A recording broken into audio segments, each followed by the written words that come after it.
So Bernard, it's good to get back in the win column after Tuesday night's result, isn't it? Yeah, absolutely. Tough game, good side, moved the ball well, and obviously late on end to end. But yeah, over the moon to get the 3 points. Was GBamber Bridge, well, how they lined up and how they played, was that what you was expecting from them? Because when you look at the table, they seem to be draw specialists. Yeah, I mean, the way they apply themselves, the way they move the ball, you know, they really represent their manager in terms of how he played as a player. You know, their manager was a very good footballer, and what he's trying to implement and incorporate into their style of play is good, but it's a results game, and as good as they look, you know, it's about, you know, for us personally, it's about winning games of football, whereas Jamie's concerned, he's got a good identity and DNA of moving the ball well, good rotations, play through the thirds well. But ultimately, for them, it wasn't good enough today, and we managed to get the 3 points.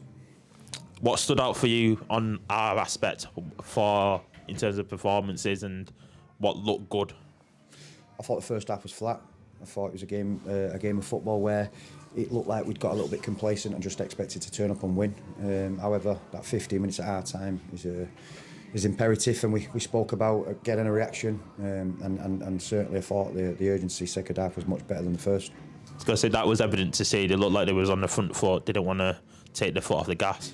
Yeah, we had players driving into the box with the ball, and with that is results of, you know, penalties and creating chances. And I think when we scored the when we scored the second, I think, you know, Luca has a good half chance maybe to put it to bed, but that's not the case. And GBamber Bridge kept going. They committed bodies, they look fit, and they've had a right good go at it. And another positive is good to have Sarge back in the pitch, isn't it?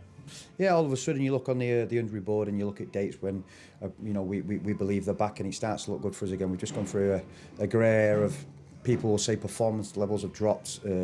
Results certainly have not been as consistent as what they were for the first 10 games.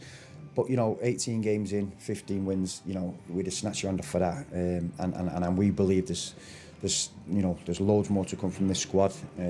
We've got that strength in depth, as we see, but at the minute it's on the sidelines.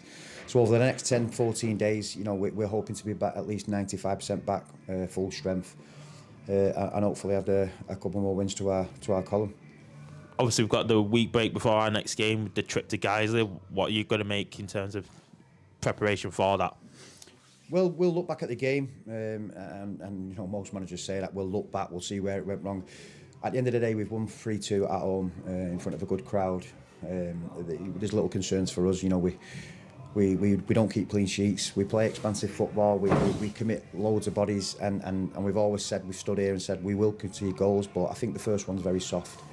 We switched off on the second phase, and again the second one, the kid's got a free header in the 6-yard box.